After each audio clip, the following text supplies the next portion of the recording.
And talking of something extraordinary, of course, with the right procedures and policies. And this is where our next speaker will pick it up from. Because you understand, as an entrepreneur, you must have the right procedures and policies. Up next is our speaker. This gentleman, Mr. Isha Dunga, is a CPA holder. He holds a Masters in Finance and Investment from KCA University. His undergraduate degree in BCom from the University of Nairobi. Mr. Dunga is a seasoned entrepreneur. He is the founder of Ecovest Consultants Limited, a company dealing with finance consultancy. Mr. Dunga is also the founder of Ecovest East Africa Property Managers, a company dealing with real estate and management, for those of us who are interested in real estate and management. Mr. Dunga is the founder of Natonte Limited, a digital leading company recently licensed by CBK. Mr. Dunga is also an author, having written the following letters or titles. We have some of them here after this interaction. You might choose to pick one. He has written Personal Finance Management, a guide towards your financial freedom. Secondly, he has written A Secret Wars on the Open Plains. Lastly, which is about to launch, it is a book that goes with the title, Attracting, Managing, and Multiplying Your Money. Mr. Dunga is a seasoned trainer, having trained most companies in the water sector, e.g. the Lowasco, Iwasco, Sibowasco, and Guasco. Kindly let us have this place in order for those who are moving. As I welcome on stage Mr. Isha Dunga. Welcome very much. Thank you. Believe that at the end of the day, we shall be able to get a very good inspiration coming from this particular conference. I want to start by saying that when you get a point that you feel that you want to appreciate, you are allowed to clap your hands, since it is not evil clapping. Praise God. Praise God. Yes, you are allowed to clap your hands in the appreciation of whatever the point that you've had. So for that matter, I will ask you to appreciate the speaker that has just exited the stage with a clap. Thank you so much. You've had my introduction. I will not actually be able to add more. And I want to take note of something. The Seventh-day Adventist Church, probably maybe based in our country, because I've not traveled outside the country, have not been able to embrace the aspect of empowering the congregation on matters finance, such that apart from the fact that you're being encouraged to give, we are also being encouraged to think in another direction that can be able to increase and give us an empowerment in terms of finances. And so this is the first church, the Seventh-day Adventist Church that I'm coming, that have deliberately taken a point to organize such an event for the purpose of empowering the members. Please appreciate yourself. It is very important. Are you aware that some of us are in church because, but before I finish the because, let me ask this question so that I validate my point. How many of us here are seriously and sincerely praying for a financial breakthrough? Very good. Put down your hands. Now I can validate my point. Do you know some of you are committed and serious in church because you are poor?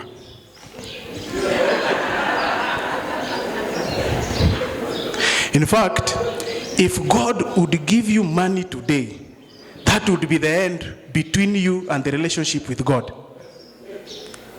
So some of us are in church because we are poor, and we are really trying to find a way to become and break away from that financial poverty. And thereafter, we are done with God. And if at all you realize that poverty is not forming part and parcel of you, but you're committed in church, then that commitment is a deliberate choice. And so, getting an opportunity to come here today is actually a way in which we can be able to create a community of a people that do not come to church for the purpose of financial breakthrough, but are people that are convicted by the status of their lives, that they need to be committed in the heavenly journey, not only because they can be able to have the financial muscles, but because they have taken that time to commit, because they are in a journey to heaven. Are we together? So we do not want to create a community of a people that are going to be praying for financial breakthrough, and then once they get the breakthrough, then they will say that, I'm busy, the work is too much, I was recently transferred from one ministry to another, and that ministry has got so much, so I cannot find time to come to, to church. That is just but a title, but not an entitlement. Bwana sifiwe. And so, your employer owes you 1 minute of silence when you are dead. After that, your replacement is going to be worked immediately. In fact, in some of the trainings that I provide on corporate governance, in the water sector and also in other sectors, I've always advised, and I've given actually this training on succession plans. When you want to look at your board, you must be able to look at a board that is able to be retaining the institution memory, so that when one person exits, another one comes in, the institution memory is maintained all through. And therefore, your title has already been arranged for replacement. So the employer only owes you a minute of silence. That is the only thing. Let us stand up for a minute of silence for our departed brother, and then 1 minute, people are just silent. And then they sit back, and then they say, now who is speaking? That's it. And it is done. So if you think your title is an entitlement, that's the wrong direction to go. And so today I come to you to speak on matters investments and also wealth creation. And so I want to come to you in 3 ways. The first way is my personal experience. The second way is a borrowed experience. And the third way is an expert opinion. Because I've done finance, still going on with it, reading a lot of books, writing books, attending conferences, giving concept papers, and appreciating also what others have been able to do. And so I will give you, number 1, from personal experience, number 2, from borrowed experience, and number 3, from expert opinion. And so because of that, I'm also going to give us, a very systematic presentation, and I've also left the same with your guys. So I know you may not be able to write everything because they're just too much. I must also be able to put a disclaimer that I cannot be able to cover everything that I would need to cover with you on matters finances and money, because it is a whole set of a journey that each and every person has to look at and take a deliberate effort of doing the same. So let me start with my personal experience. I graduated, and after graduating, I had 3 friends from the University of Nairobi. We were very good friends. And then we decided that we are going to live in a house as we look for a job. And I remember we started looking for a job, looking for houses where to live. We started with areas, filtering a place to live, and then looking for also probably particular type of houses to use in terms of our life and residency. And we walked around. And then we reached a place called Mwiki. You know Mwiki? Right. So we reached a place called Mwiki. We went somewhere there, and we identified a 2-bedroom house costing 12,000. We did not have a job. We were the 3 of us. The moment we got into that house, one of our friends was called by his brother and was told that there is no need of going to rent a house, yet I have got a very big house. So you come. So he went. So he left the 2 of us in the 2-bedroom. Now one thing, we did not have a mattress. We only had blankets. So each of us had 2 blankets. So while we were having the 2 blankets, one of us took the other, each room. Kila mtu na room yake. And so we put down the blanket, 1 blanket, and then you cover yourself with the other one. And then we were writing a lot of letters, asking for jobs, doing everything possible to be able to make it. And then within a short while, the month was ended. We did not have money for the next for the next rent. In fact, even the deposit itself we had not even paid. So we just told those guys that we cannot manage this, and we had to vacate that house, went to a smaller house, a bed sitter, and then started using that bed sitter. Fortunately, I got a job with Safaricom. So my friend was still there in the house. So I was working, and my friend was doing the washing, cleaning the house, and I paid the rent. So some of you might know him. He's called Elder Keldin Owande. So Keldin was doing the cleaning. He was the one taking care of the house as I go to work. And so I worked with, it was an internship program actually.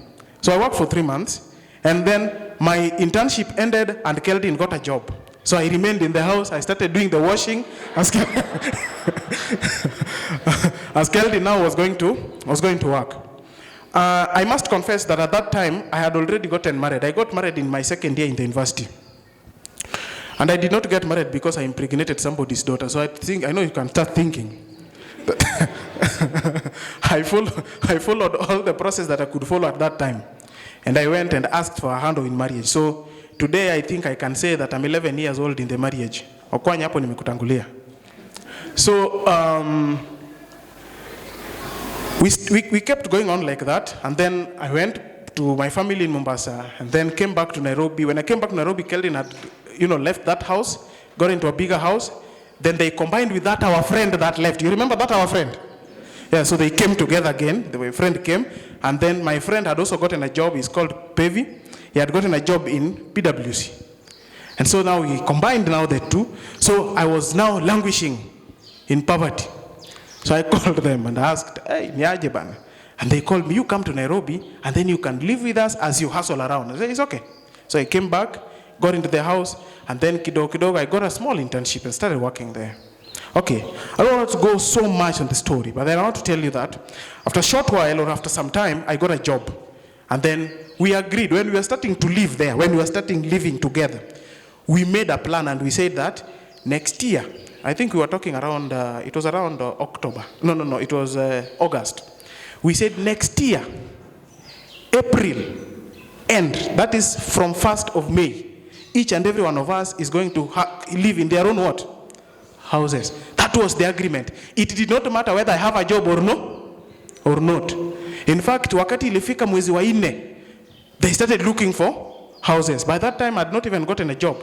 I was still doing some internships there. But then I also went and looked for a house, and then I got there, and I started living there. But all this while, I kept admiring my friends, because one of my friends would get late from work, but because he's feeling that he's tired, he cannot cook, he passes by some supermarket and he buys packed food. And he comes and then he eats.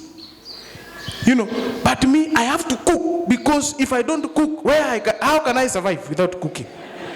And the little that I was earning through the internship was so little that I could not try to even, joke around with it.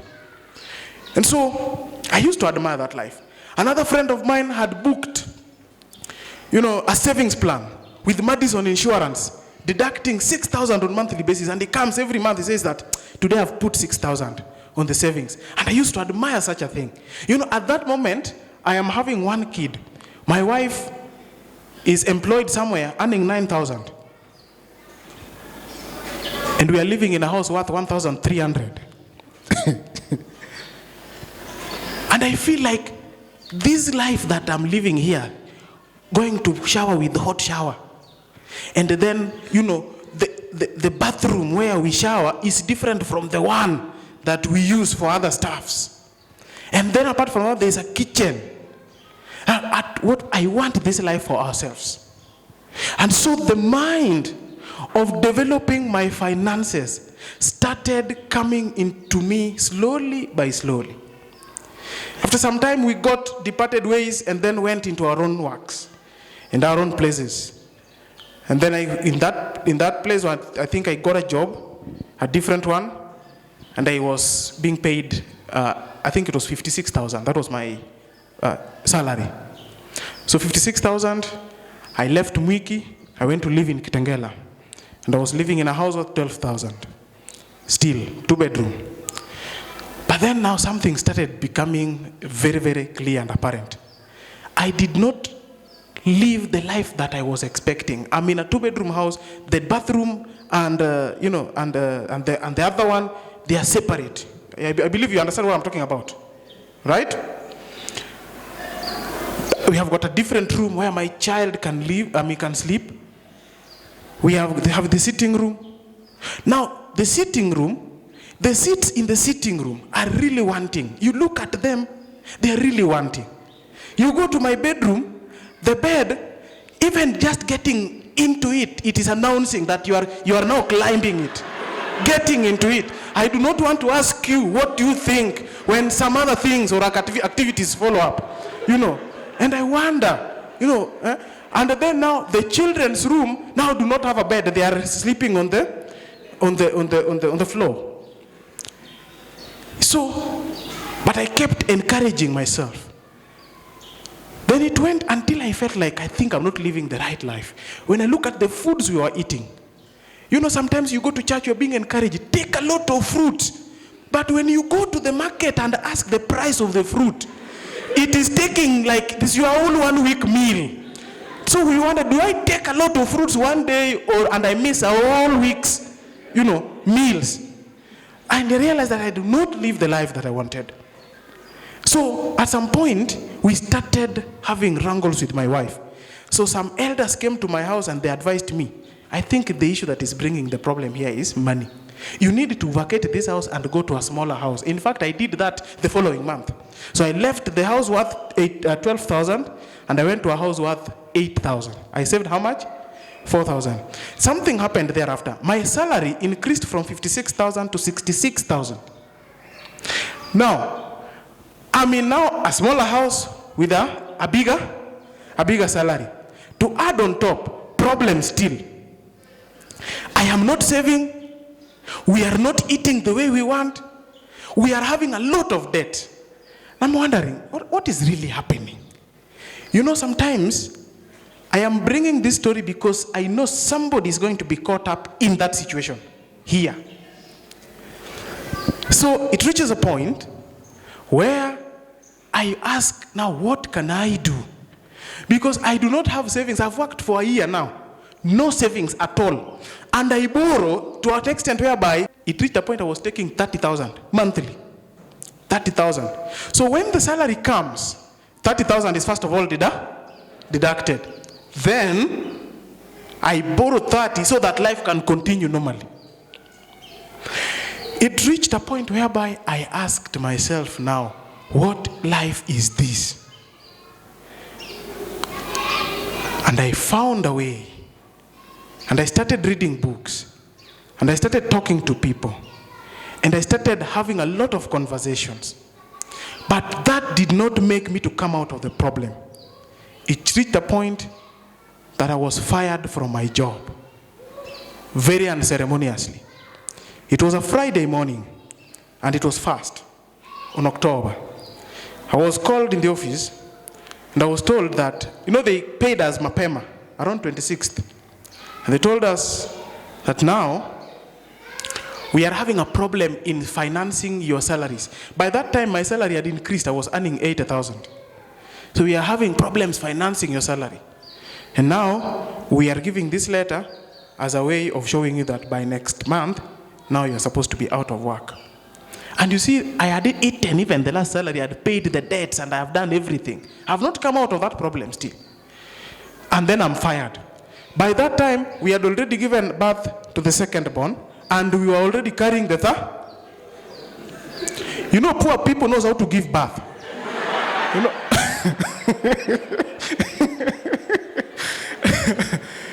You give birth very nicely. A poor person really do not take time to look at how they can create wealth. They only look at how they can create more children. Or by default, the activities that they get engaged in, by default, brings the creation of children, but not, money. And so, we were creating children as if we were competing with the world. So, by that time, my wife is pregnant, having 1 month to go to deliver. And all through, I had been telling myself that ikibaki 2 months, ndio nitaanza kununua pampers, towel, nguo, sijui nini. So by that time, huyu anakuja hivi, nafutwa kazi. Sina hata chochote. That is when I came to the realization that there is a difference between living and surviving.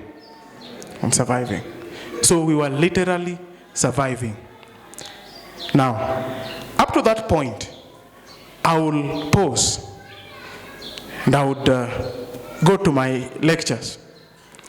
And I will tell you one thing, that money is something that is very good. Money is something that can be able to change the age of a person. If you're young, you can be called you're older. If you're old, you can be told that you are younger. You see those ladies that are having money but they are old, they're like, unakaa kama msichana wa 18, and they feel good about it. And if you have money and you are a young man, suppose you want to go to the village and start contesting, you will be called mzee, kiongozi, and you become older. When you have money, your words starts to become immortalized and legendary. You go to a function, you are called to come and give some money in a function. And then you go there, everybody gives 2,000, 5,000, 3,000, 2,000. Then you stand up as the guest of honor. Then you say that before I give my money, I want to talk to the young people here. Young men, work hard. Thank you. Then you get 100,000. Then you give. Then the speaker who is following you, probably the guest, the MC comes on stage. I want to repeat what the mzee has just said here.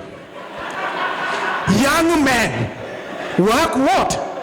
Work hard. No, who has not heard the word work hard since you were born? Who was? But your words start becoming legendary. You're starting to be conceived as someone who has made it in life. And so anything you say, the way you walk, the way you do things, starts to be monitored. Let me tell you, people are always concerned about investigating the life of rich people. Have you ever found someone trying to investigate why you are poor? No one wants to know. But the moment you become rich, now somebody starts asking, by the way, what does this guy? Siwahi jikuta wewe mwenyewe ukiuliza, huwa nani anafanyanga nini? Si ndio? Because he's got what? He's got money. And so, money, because of that particular aspect, it makes it to become a fundamental subject in each and every human being's life. Such that when we are seated here today, we talk about money and wealth creation, then we cannot afford to miss such an event. But then, even if you don't miss such an event and you come, you must be able to know that you have to be educated, because there are circumstances. You can be educated, miseducated, or uneducated.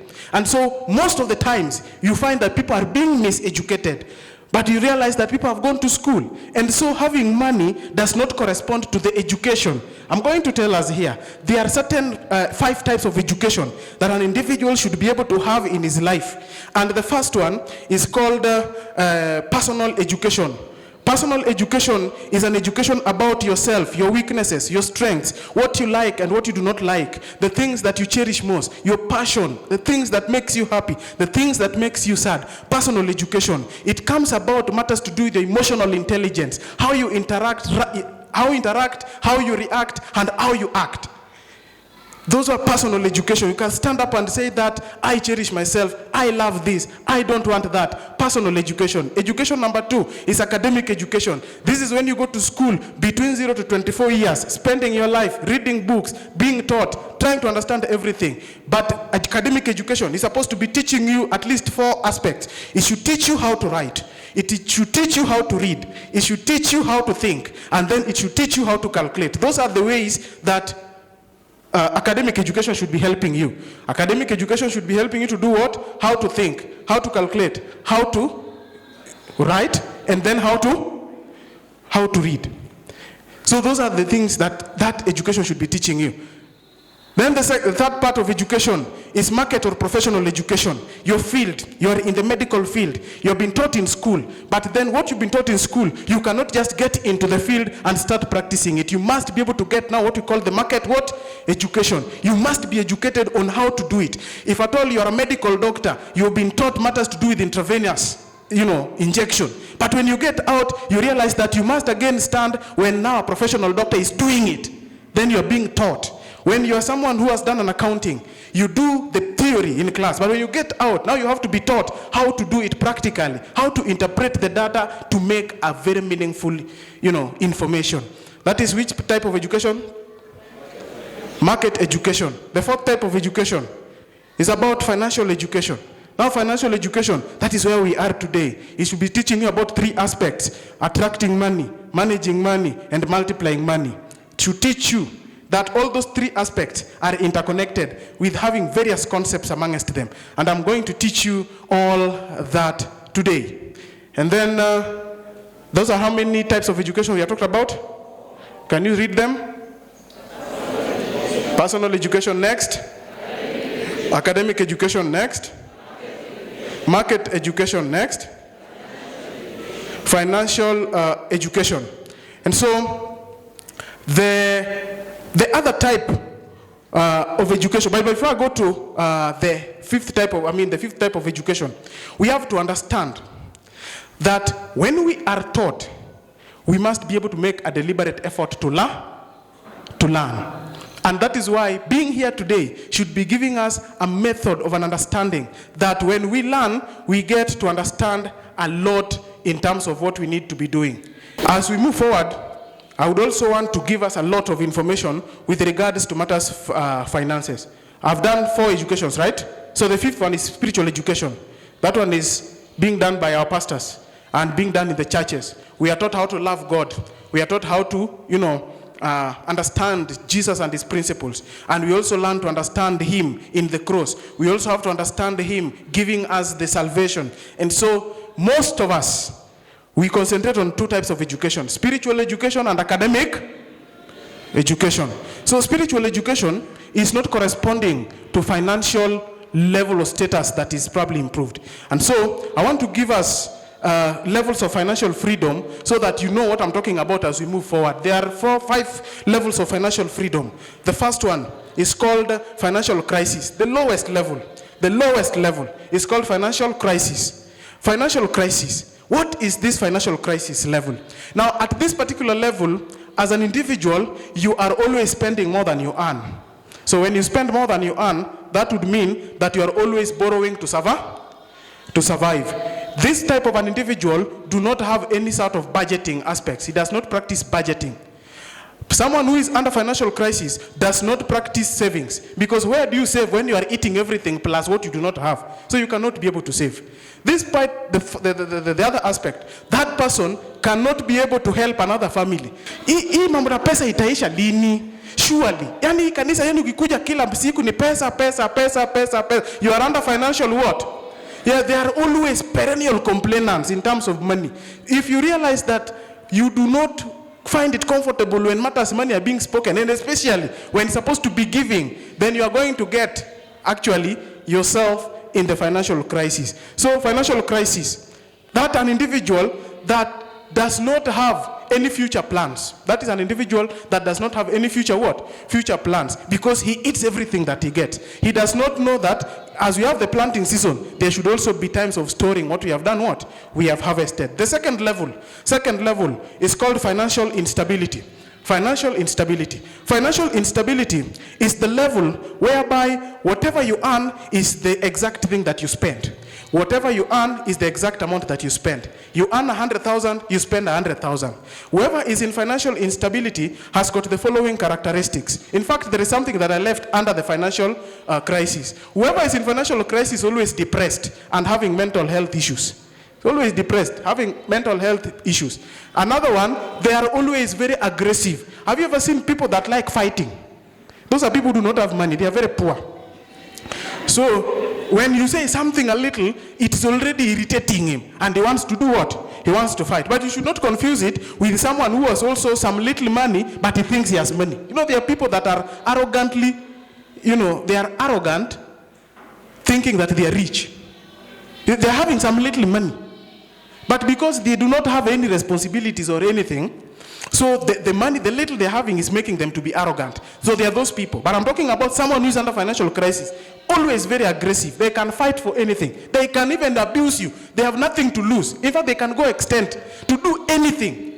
So long as they want to prove to you a point. They walk along the road, they keep talking to themselves, and you realize that they're very stressed up. Such individuals, when you sit them down, they have got also the bad side always being portrayed much compared to the good side. Now, the second level, now I talked about financial instability. Your income is equal to expenditure. No savings at all. That person does not have any savings.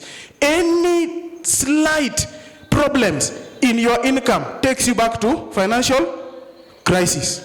Are we there? Any small financial crisis. The other one, this person cannot be able to improve his life in the future. He cannot be able to improve his life in the future. And that is why you realize someone, the moment you came to Nairobi, he was living in a house worth 7,000. It is 20 years down the line. He has become a perennial tenant there. And he is boasting about it, that I've lived in this house for the past 20 years. Financial instability. No plans. No anything. They even boast about their poverty status. So, that person, if anything happens to his job, he will start suffering immediately. That very moment, the job is lost. They do not have savings. They do not have investments. They do not have any future plans of expansion. They are not able to help any family aside. So they cannot take any other or further responsibilities with regards to helping people. Third level, financial stability. Financial stability. This is an individual that, number one, he has taken care of all his expenditures. So he can be able to finance everything that he is budgeting for. This one is always having a budget. He's always able to show his budget. And then number two, he's always having savings. He can be able to save and has got something there. This is someone that at least has been able to do some small investments, even if it's an investment that is giving him a small amount of money on monthly basis or on a yearly basis. Someone who is financially stable at least can afford to take his family for a vacation. So look at your life. Have you, in the past 1 year, 12 months, have you been able to take your wife for a vacation? Kama bado, haujafika. Haujafika. Bado mambo haiko sawa. So you are not able to take the family into vacation, you are down there. But the person who is in financial stability is able to take the family to vacation. They can have a time for enjoyment. They can be able also to survive a storm like the lockdown that we were having. So when the lockdown came, the people who are financially stable could stay in the house for a whole year without going to work, and they are living their normal life, usual, without any problem. And so financial stability, the person that is under financial stability is always having future plans. Is always looking forward into expansion as well. That person has dreams that are documented and is following them up. That is which level now? That is the third level, right? Is that third or second level? Third level. We go to fourth level. Financial independence. Financial independence. Now, financial independence, this is an individual that has got a better income compared to the person in financial stability. Number two, someone who is under financial independence has got investments that are earning more than his active job. He has got investments that are earning more than his active jobs. He has put up businesses that can be able to support his life and the family without him even going to work. The person who is under financial stability, independence, is able to survive a job loss until he chooses to get to the next job.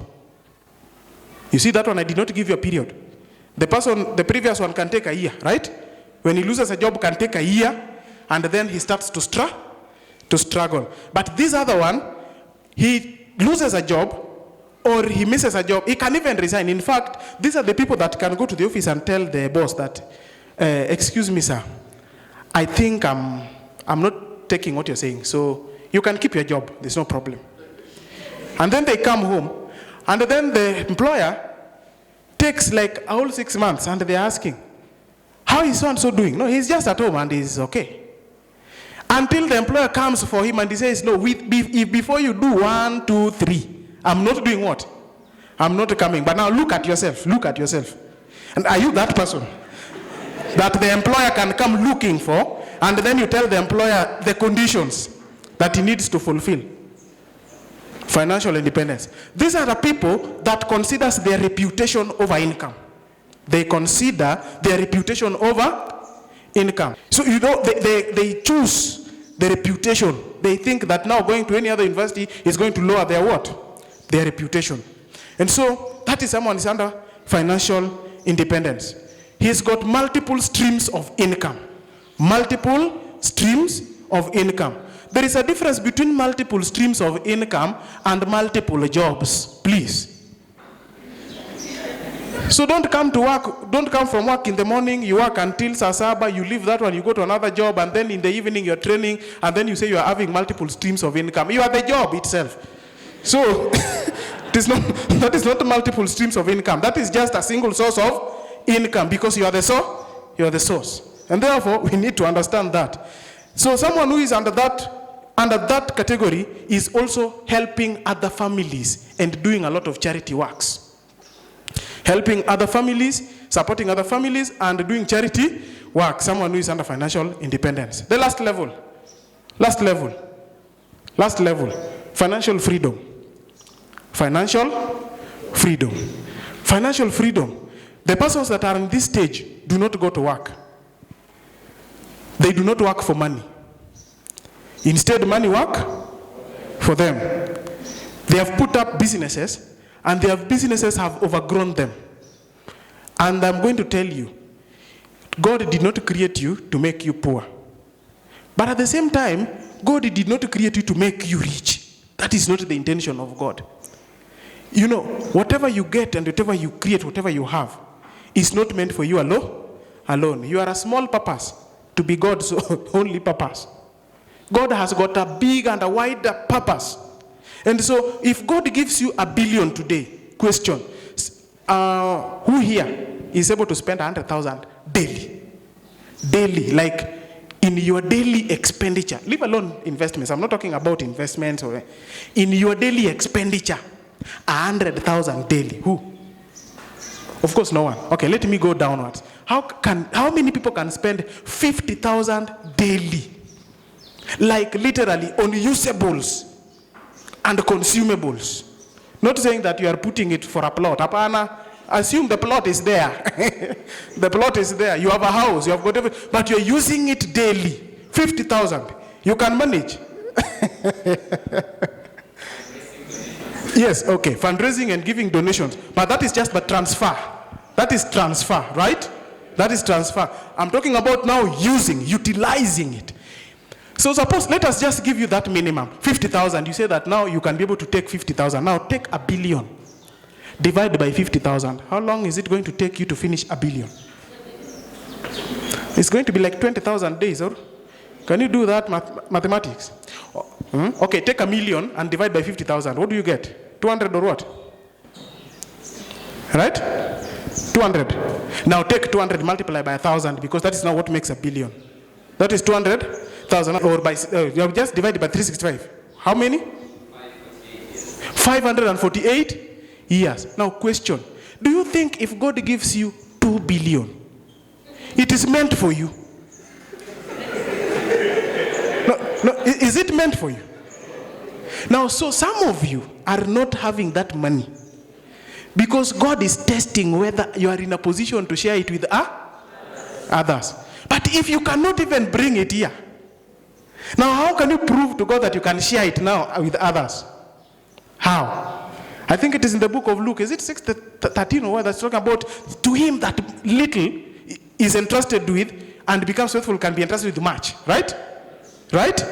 So if you cannot be, if you cannot be trusted with that, then how can it happen? So the people in financial freedom can be, there are people that have employed others, and they are doing a lot of charity works. People like Bill Gates have founded so much of the charity works. Billions of Kenya shillings and dollars are going there for the purpose of assisting other families. After all, at any given moment, you can only drive one car, sleep on one bed, use one house, right? So you cannot be able to, there's just that is enough for you. So the rest is supposed to be for others. And so I've given you the levels of financial freedom that you can be able to use in classifying yourself. In fact, when we finish these, I think I've got 10 copies of this book that I did. Behind this book, I've put a tool that is able to help you to know which level you fall. So you just answer the question. You either tick yes or no, and you count the ticks. The higher you score, the worse you are.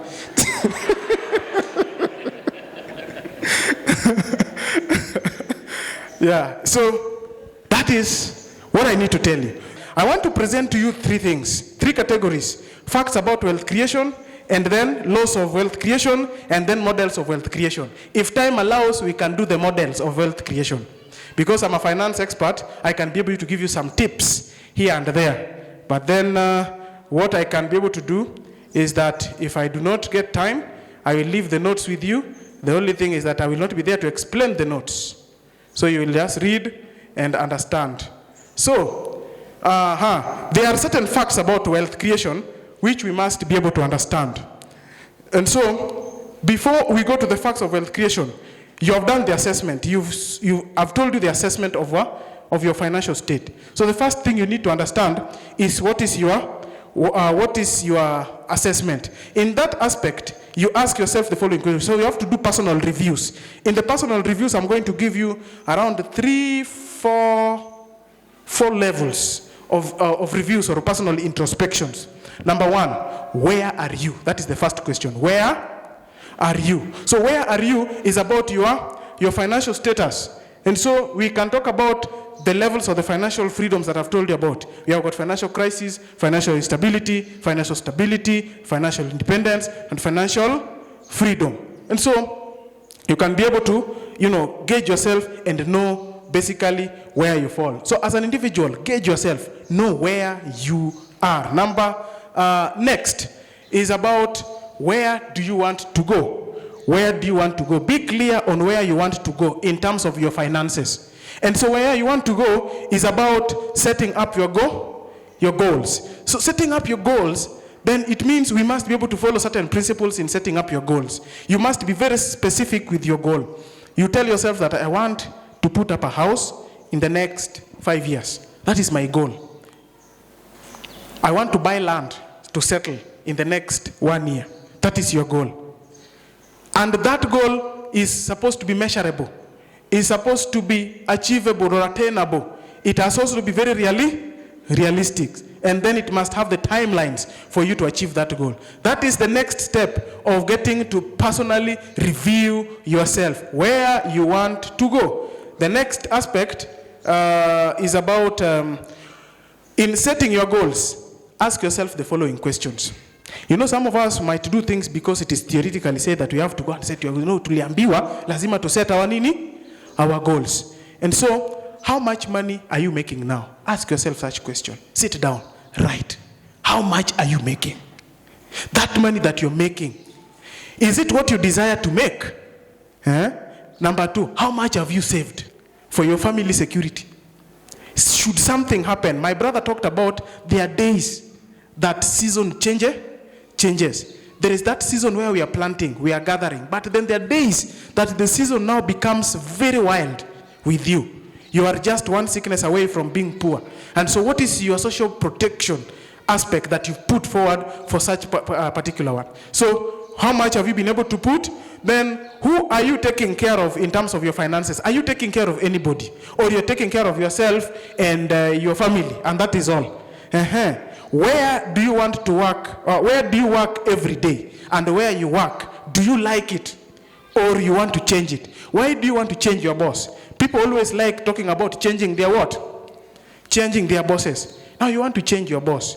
But then what solid plan do you have?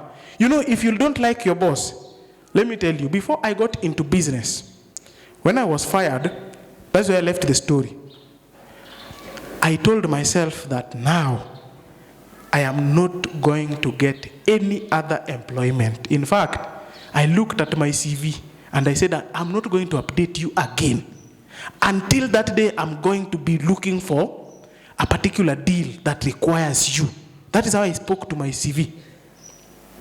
And so, why was the reason as to why I was doing that?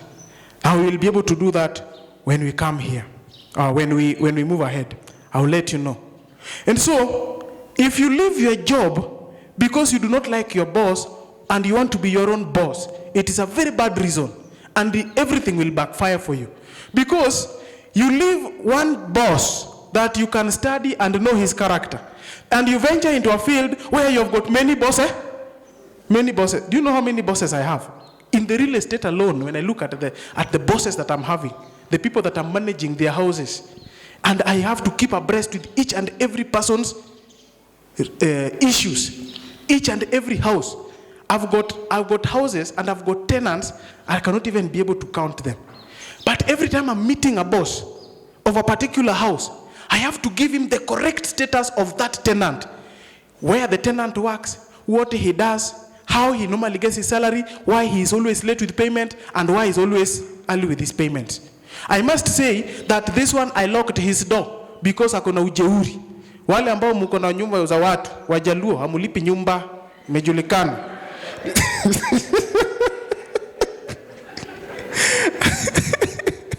Please pay people's what? Rent. This is very important. Very important. You will avoid so many problems. In fact, you will not know the nature of Nairobi when you are paying your rent promptly.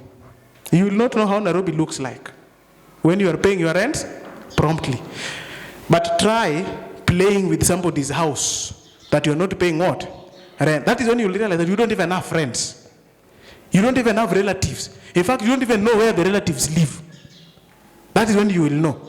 So I know why I locked this door. I know why I put off this power. I know why I put off that water. You know, and when you get me out of that place, I come to the training aspects and finance consultancy. I have got several clients that I'm doing their outsourced books of accounts. I've got those ones that I'm doing their taxes. I've got those ones that I'm doing their advisory services and trainings. I've got so many bosses. Some of them call me even at night, and I must stand and receive as if I am not sleepy. Yes, sir. No, I'm not asleep. I'm not asleep. You know. So if you're leaving your job because you hate your boss, because you think it's disturbing you, is when you're going to venture into a place with so many bosses, and you'll find yourself troubled. If you are leaving your job because you want more money, that's when you'll realize that money follows service, not service following. One man who decided that I'm going to pay for this service. You're coming, come. What is your name, sir? I'm Kennedy. You're Kennedy. Are you able to hear him speak? Okay, so I will interview you. So why are you here? I came to learn. Why did you come to learn? To add more on what I have. Why do you want to add more on what you have? The reason why I want to add more, it's because I want to cope up with the world because it is moving fast. And we cannot continue practicing same thing, same days, every day. We have to change and adapt to the way the world is going. Pick that mic. We have reached the third level. That is the third level. Yeah. Now, fourth level. Why do you want to cope up with the changes that the world is making every day? The reason is I want to be smart. I don't want to work hard. I want to be smart. So you want to cope up with the changes so that you become smart? Yeah. So why do you want to become smart? The reason why I want to be smart is I want to control everything. Which everything? When I say everything, in terms of time. You want to control time? Yeah. Okay, let us take your answer. You want to control everything. Yeah. So why do you want to control everything? Because currently, I have like to beat so many deadlines to make my ends meet. Now, with where I control time, I will be independent. So you want to control everything to be independent. Yeah. Being independent means controlling everything. Yes. So that one you've given me same answer. So why do you want to be independent? Because that is where life is. So why do you think life is there? Okay, up to that point, okay, we can give him a clap. He has tried. That is what we call identifying our why. Now, when we identify our why, we go 7 levels deep. And 7 levels deep is the first why. I am here because I want to learn, the first one. Why do you want to learn? Because I want to add knowledge in terms of how I can make money. Why do you want to make money? I want to make money because I want to be independent. Why do you want to be independent? I want to be independent because I want to assist people. Why do you want to assist people? I want to assist people because many people are suffering without getting assistance. Why do you think you want to assist people that are suffering? Because I was once a person that was assisted by someone. And then why were I assisted by someone? Because I did not have a parent to assist. If you go 7 levels deep, you shall have defined your why. Bwana sifiwe. You're getting what I'm talking about? Are we learning? Are we learning? Let me give you a small break. Let us do this. I hope my voice will be high enough. So you do what I'm doing. There was a big mountain. Say that. There was a big mountain. You can put your pen and paper down. There was a big mountain. There was a big mountain. And that mountain could not be seen. There was a tree on top, top of a big mountain, and that big mountain could not be seen. There was a tree on top of a big mountain, and that big mountain could not be seen. Now, a tree has a branch. Now, there was a branch on a tree on a big mountain, and that big mountain could not be seen.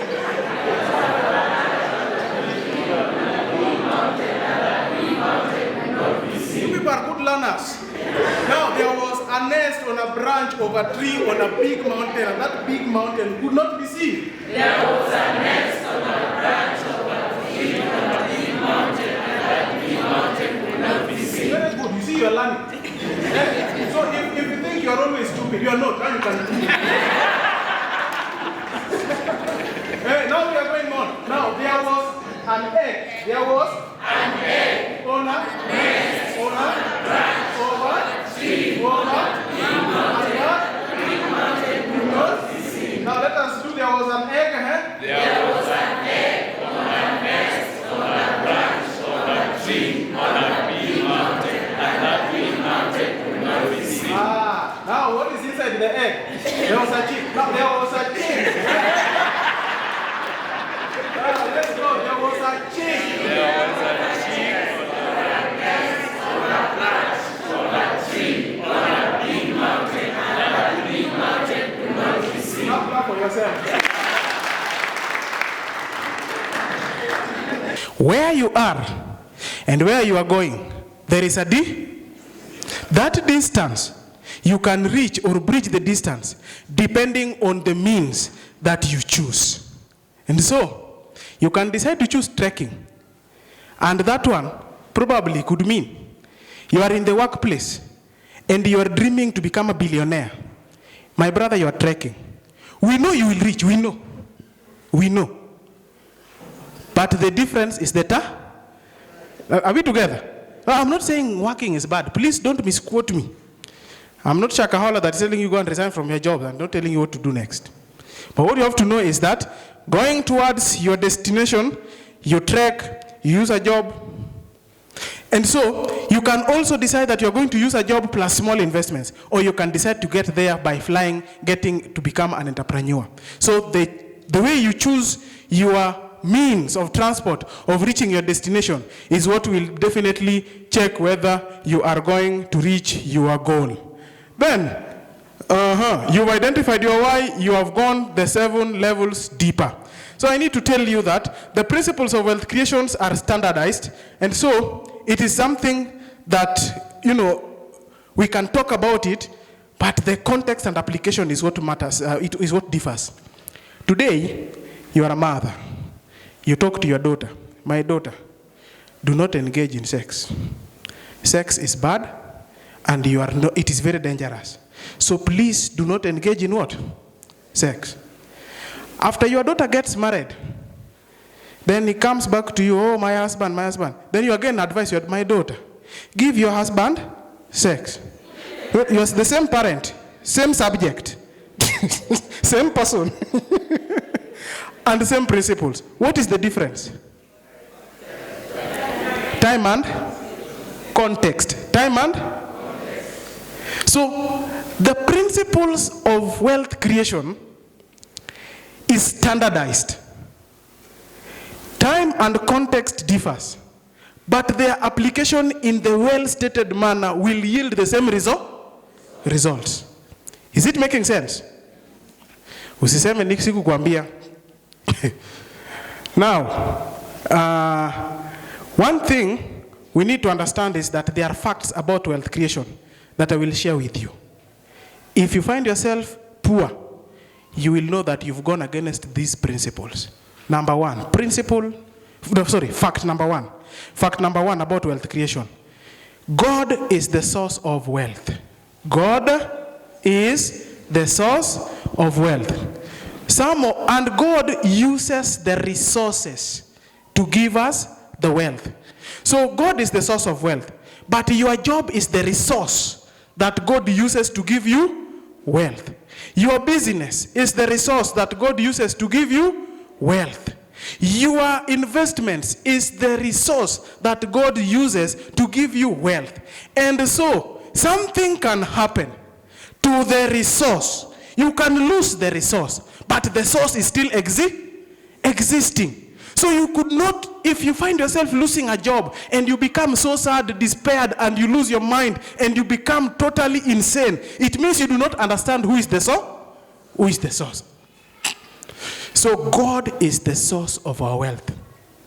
Some of us cherish so much the resource that we forget about the source. So you think that because you just gotten a promotion as an MD the other day, so makes you to have an entitlement. That's just a title, not entitlement. So a title is just a temporary state, but that is a resource that God has given you. But who is the source? God is the source. And God can use any resource to make you better. So whether he is using a job or he is using a business, that one does not make you better than the other. We must know that our source is God. God is the source of wealth. Fact number two, the kingdom of God is the purpose of our wealth. The kingdom of God is the purpose of our wealth. Some of us think that God gives us wealth for our own. I've told you, and I'm repeating, you are a small purpose to be God's what? You are a small purpose to be God's, you are a small being to be God's purpose. So if you think that you are God's purpose only, no. God's purpose is so much of it. And therefore we need to understand that the kingdom is the God's reason for your wealth. I want to give you a small example. I was once in charge of personal ministry in my church. And as a personal ministry leader, I came up with we need to do some crusades. So I went and convinced the board, and the board said, it's okay, we need to do crusades. So in doing crusades, what we said is that, well, we are going to give some money and all that. So I started collecting this money and organizing everything. So the moment it reached, the crusade was supposed to be in a place around 10 kilometers from where I live. So I was driving every day to the place, pick the speakers, bring them to site, take how do you call them? The public, the PA system, pick all of them to the site. Then I sit there, the preaching goes on, it is finished in the night, then we start picking again things back to the storage until I escort the visitors to the house until they eat, and I leave them when they are just about to sleep. That is when I again drive back home. For 2 weeks. I was not going to work, literally, 2 weeks. But I said, if God, who who is the owner of all the silver and gold, knows that I'm committed here. He will always provide for any of my needs. And I finished the train. In fact, I finished the crusade. And I got a call from a stranger, an unlocal, in fact, an Indian by origin, one of those Caucasians from Sri Lanka. He calls me, hello, is this Ecovest Consultants Limited? Yes. We wanted to form a certain company. Could you come and assist us? I said, yeah, it's okay. Where do we meet? In town? Where? In fact, he told me hotel, Chester House. This art cafe. So I went there. He said, oh, let me call for even something to drink. I called for a cup of coffee, 800 bob. Let me just sacrifice this, because in normal times I would take coffee maybe worth 200, 300. So I waited for them. They came and we did a deal. And the deal was worth 150,000. And then they gave me 100,000 there and then. And I worked on those documentations and everything, put them together. In a period of 3 days, I was done. Did God pay me? Yes. God paid. To make the matter short, I organized another crusade. Did the same thing. And after that, there are a lot of things that I've done to my church in an anonymous way. Because I know some of us could interact with the members of our church. This SDA church is very small. So I'm not going to state what I've done. But I want to tell you that if I look at the value, it's more than 250,000 this year only. This year only. In other words, the reason for our wealth is not for ourselves. It is for the kingdom. So when you are here, you are in groups of contributing to build this church, and you keep complaining, you will find yourself in the same state over and over again. You will never be growing financially. You will never be making any progress at all. If you keep complaining about any process that is going on, there is something that I've prepared here, which if God allows, I've been told I'm having 20 minutes to go, but I will be able to tell you. Now, the third one is kingdom wealth is entrusted. It is not acquired. You cannot be acquiring kingdom wealth. You say, I'm acquiring. No, you cannot acquire kingdom wealth. So God tests to check whether you are able to be entrusted. If you look at the book of 2 Chronicles chapter 26 verse 5, as long as he sought God, he was successful. And God checks whether we can be trusted. Look at the book of Luke chapter 16 verse 1 to 13. Concentrate in verse 10. Whoever can be trusted with a very little can also be trusted with much, and whoever is dishonest with very little will also be dishonest with much. So if you have not been trustworthy in handling worldly wealth, who will trust you with the true riches? And if you have not been trustworthy with somebody else's property, who will give you your own property? You are living in somebody's house na unaharibu na huambiwi hautakuwa na nyumba yako. Ungangane namna gani? Wewe ni mtu ambaye ukisaidiwa na gari unaendesha mpaka mahali watu hawaendeshi gari. Wewe unaingia naye. Unadhani utakuwa na gari yako? You long for it na utakuwa nayo. The reason as to why some of us have been denied the opportunity to progress in our finances is because of our personal character. Bwana sifiwe. Are you getting what I'm saying? Are you people learning? It's okay. The next aspect, addiction to God and his kingdom, is a trigger to his wealth. If you do not have addiction to God, do you know that each and every person is addicted to something? If you're not addicted to God, you are addicted to something. And addiction is a spirit. Addiction is a spirit. I want you to know. If you're addicted to something, that spirit will lead you to where you will find that addiction. And can I prove to you? Get somebody from Nairobi, from Nyumbani. In fact, my brother, I've got my brother. My youngest brother, the youngest brother. We have got 3 brothers. So the youngest brother, he used to drink a lot. Drinking. So he came to my house. So when he came to my house, tukakaa hapo one day, the second day akaniambia, hey, hii kitengela inakaa aje? My friend, vile alitoka, kurudi, he was drunk. There is no advertisement. There is no billboard. How did he even get? And he did not drink in the shops. You know shops, eh? Leave alone those ones. In the dens. You know the dens, the drinking dens, those ones, mashambani. That is how did he even know where the pombe is being sold? Adi? Addiction. When you are addicted, the spirit of addiction leads you to the favor of fulfillment of that addiction. I don't know whether that principle is getting somewhere. A drug addict, take the drug addict from here to Uganda. In Uganda, he will take only 24 hours. He shall have known all the places drugs are being sold. Now let me bring it back home. When you are addicted to God, God will always lead you to fulfill the void of the addiction. And that leadership will take you to the wealth creation perspective. Bwana sifiwe. So stop concentrating on making money. Start concentrating on God. You see, Abraham, when he had carried the knife and he had carried, the son had carried the wood plus the water and other things, they were walking. The son was going and he was coming from behind. And then when he reaches there, you know, he asked God, now we have got everything. Now God, what do we do now? God tells you, now sacrifice the son. Put him well and all that. When Abraham was concentrating in tying Isaac and putting him, and he wants to do what? He wants to sacrifice. What happened? God told him to look What did God say? Look behind you. There is a ram trapped in a what? In a thicket. When we concentrate in God's matters, whatever we want comes from behind. No, you didn't get that principle. You got it? Yes. So concentrate on God's matters. You will see what is happening. Addiction to God's word.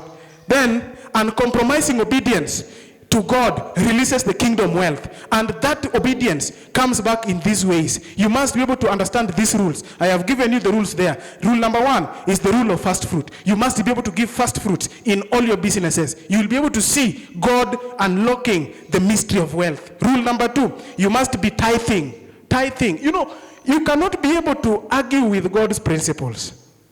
You know, you want to become rich, but you are arguing with the principles of Jesus. There are two things here. We have got the person of Jesus Christ and the principles of Jesus Christ. Are you aware that the people of the world can exercise the principles of Jesus without believing in Jesus and they get the same results? Are you aware?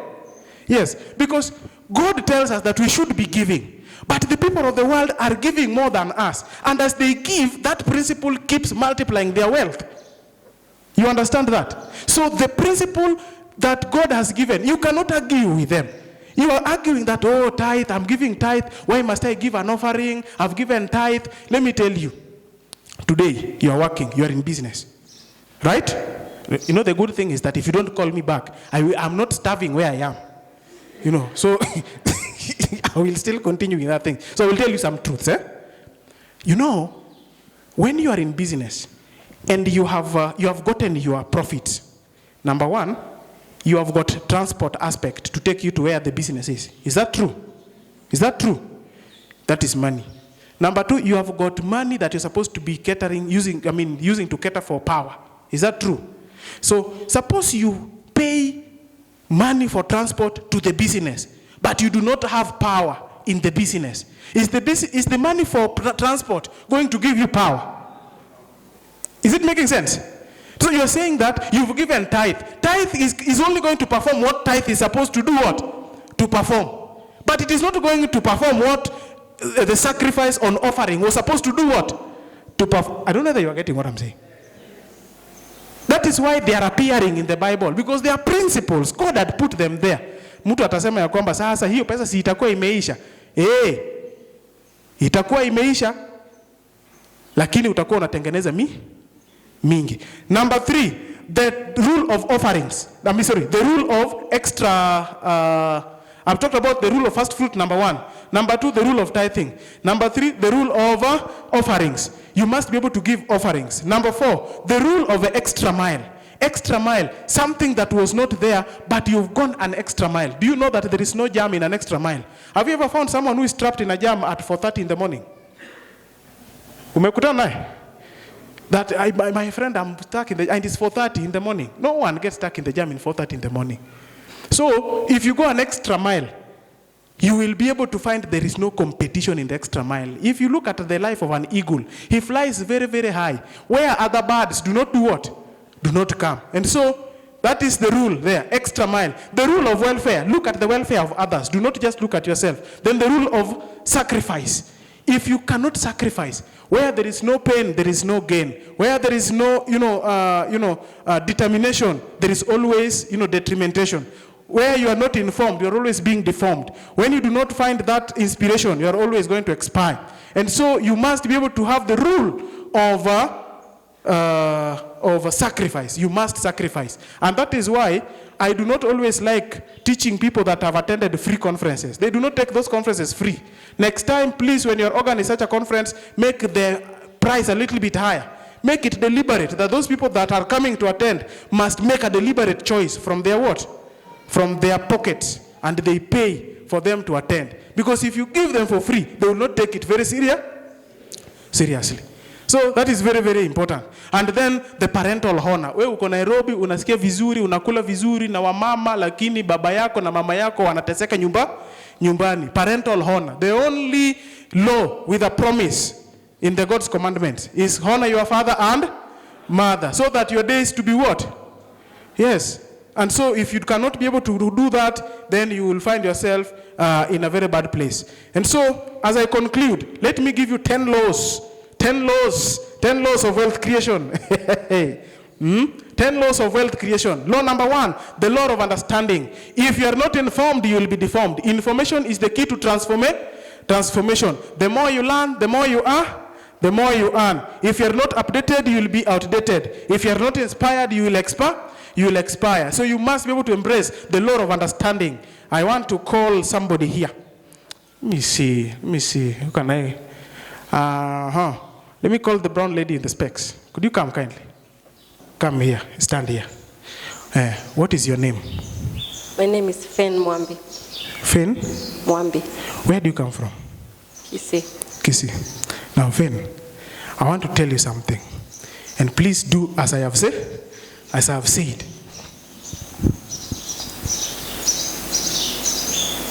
Ni ofukuna pesa mora miyudo ikaw. I don't understand. Let me repeat. Maybe if you look at me, you can understand. Ni ofukuna to pesa mora miyudo ikaw. I've heard the name Pesa, but please translate. Can you clap for her? Now, who in the crowd understood what I said? Now, can you give someone the microphone to interpret? Whoever understood what I said. Angalia mfuko yake. Ukipata pesa yoyote uchukue. Very good. So that is what I said. Now, Isha understood. Yes. She is regretting why she did not understand. And look at it. Now look at what is in my pocket. Now look.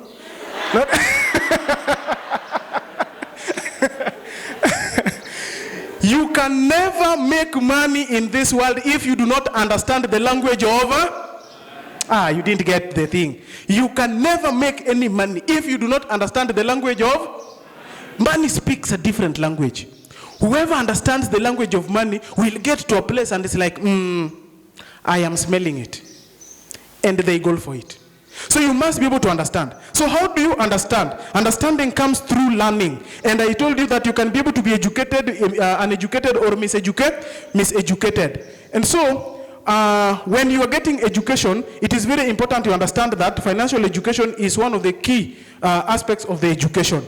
Number 2, law number 2, the law of delayed gratification. Delayed gratification. You do not have to get gratification today. You must be able to know that you can save for the future. You must work on the retention. You cannot eat everything. Don't eat the fruit and the seed. My friends, there is a reason as to why the seed is inside the fruit and the seed tastes different from the fruit. Have you ever seen that? Yes, there is a reason. Any sweet fruit has got very bitter fruit. Bitter seeds. Is it true? Yes. So there is a reason. Why is the fruit bitter? It is meant to be replanted for another what? For another. The moment you eat that seed, you are eating a whole orchard. Wewe ni mtu ambaye unakula mpaka tithe. Tithe is a seed inside the fruit of your earnings. Ukikula, hakuna ingine utapata. So you must be able to understand that law, the law of delayed gratification. The law of personal involvement. You must work. He said it, 6 days and 1 day of rest. So you work 6 days. If you cannot be able to get personally involved, then you are not going to have what you may want. Number 4, the law of consistency. You must be consistent about everything that you're doing. You cannot just do it today. Today you wake up, you write your plans, do everything. Umeamuka saa 10. In fact, umeamuka saa 10, umesoma Biblia, umeandika plans zako, and the whole day you keep talking about, unajua leo niliamka saa 10 na nimekuwa nikiandika plans zangu kila kitu. You know, you have to be consistent. I am finishing. The law of patience. Money takes time. For you to make money, it takes time. 10 minutes only. Thank you so much. 10 minutes only, that's what I'm having. So the law of patience, you have to be patient enough. You've started a business. It cannot start feeding you the following day. You've started investing. You don't expect it to start carrying the family. There are people of us that hear that when they start a shop, that is where lunch is, that is where breakfast is. They go, they refresh. Sasa hiyo ndio wanasikia kama wanasikia vibaya wakisha kula. Wanataka fresh. Ya kufanya mdomo isinuke every time and again. That is a shop. That's a business. You've started it. Why do you have to really, behave as if now you've climbed another ladder? You must be patient. You have to be patient. The book of Proverbs chapter 13 verse 11 says that if you get wealth hastily, it will dwindle. And when you get wealth haraka, it will also vanish very fast. I have written a book by the name Secret Wars on the Open Plains. A very well-researched book. And I researched more about Illuminati. I've written seriously about Illuminati. And you hear people talk about Illuminati. Don't talk about something you do not understand. You do not understand. Even Illuminati do not take poor people. They don't just take poor people. Even the devil has got its own Bible that you have to read and understand and know how to summon him and understand him. Like God also has a Bible you have to read and pray and do the incantation. So don't think that you'll find yourself in the middle ground. You are neither in the Illuminati or in the God's place, somewhere there. My friend, the law of networking. Your network is your network. Your net worth. You have got low network, your net worth cannot be. So you cannot be saying that you are just living deep inside a place that you cannot interact and get people to give you that particular network. And you think that you want to make money. The law of strategic partnership or relationship. You must be able to know that when you are good in one thing, you might not be good in another. Get the right people that can be able to help you to make things work. I have got a friend of mine that we have done a lot of partnerships together. He does a lot of audit work. And me, I've done auditing, but it's an ex-PwC. That is my friend that I talked to you about. So when I get auditing jobs, I call him, bana kuja. Tunaenda tunapiga kabisa. Tukifanya report, inatoka. Watu wanasema bana, these people knows the job, but he's the one who did the job. Then I take the lion's share. So the law of extra mile. If you do not go the extra mile, my friend, you are not going to get anything. And then the law of passion. You cannot be able to get anything if you are not passionate about what you want to do. You can never make any money without going through those laws. There are several of them I would have given you, but now up to that point, those are the laws that I can be able to give you. In the models of wealth creation, we have got attraction, we have got management, and we have got multiplication. Under attraction, I have talked about money attraction in my book here. You can be able to get several of them. And then we have got money management, which is talking about expense management, cost control, input-output relationship, and budgeting. And then lastly, money multiplication. Money multiplication. I was told I'm having 10 minutes, but then I know it's remaining 5 minutes. I want to give 1 or 2 persons with a question. And then I want to tell you that this book, I normally sell it at 500 shillings, this book. I've got only 10 copies here. But for the purpose of this training, maybe I need to promote this training. So I will give it at 400 bob. So you can pick that book. There is another book that I'm yet to launch. That is Attracting, Managing, and Multiplying Your Finances, which will be giving us detailed analysis of the laws of creation of money. But what I need to tell you, when you are not doing anything, when you are employed, please ensure that you have a side hustle. Ensure that you have a side hustle. I know sometimes it is very difficult to deconstruct a side hustle to an individual. Reason being, each and every individual has got a unique way in which their workplace is to a point whereby any side hustle cannot probably do what? Work. Or certain side hustles cannot work. Again, the models and types of businesses today and in our country has made it so difficult that even if you put up a business and you put somebody, it is like you are helping that person and their family. It is not helping you. Are we together? So sometimes it becomes quite complicated to start such kind of side hustles. But that does not remove the fact that today, for you to survive in Kenya, you do not have to depend on one source of income.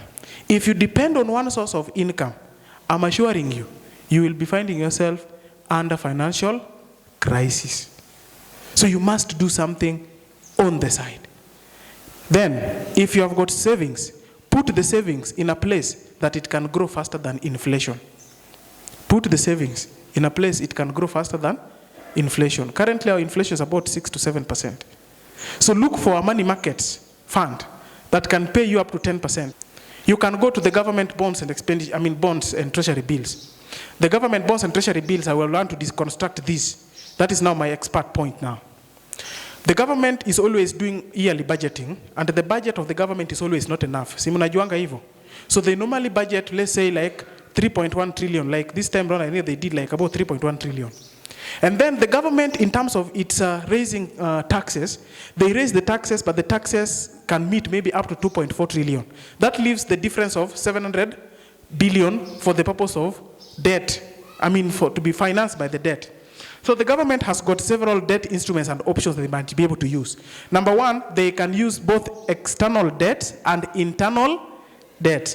When I say external debt, those are sources that are outside the country.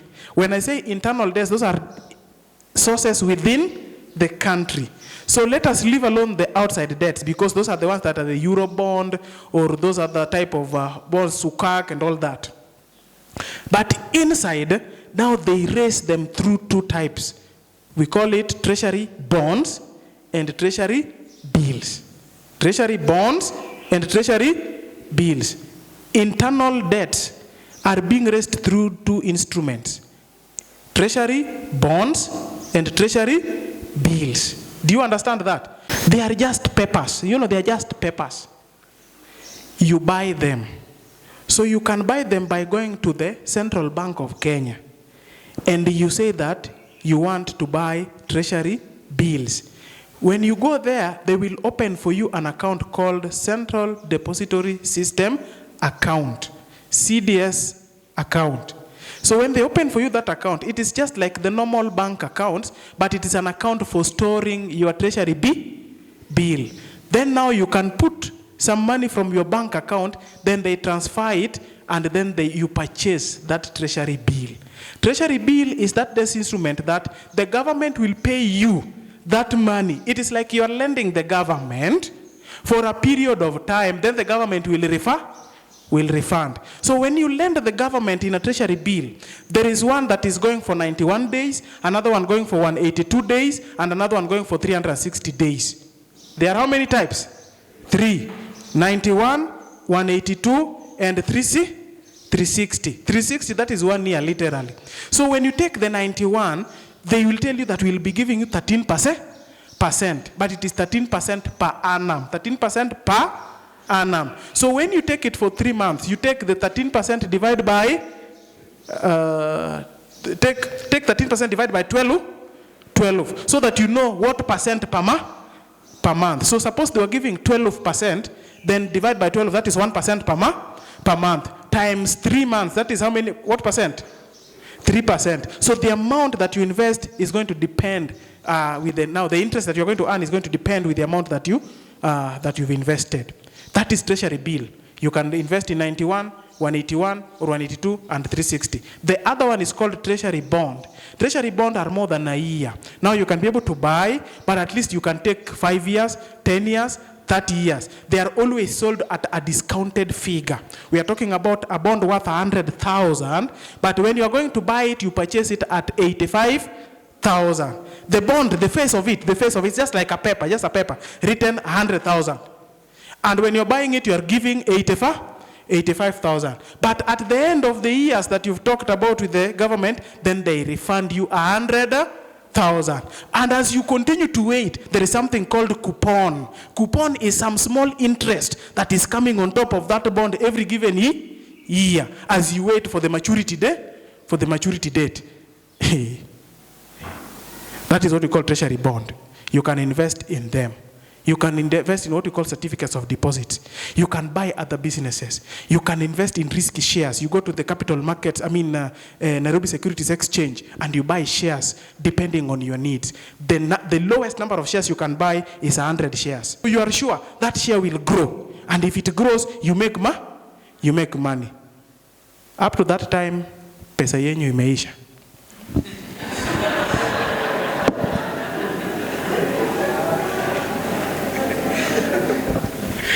Thank you very much. Thank you very much, Mr. Isha Dunga, for that wonderful teachings.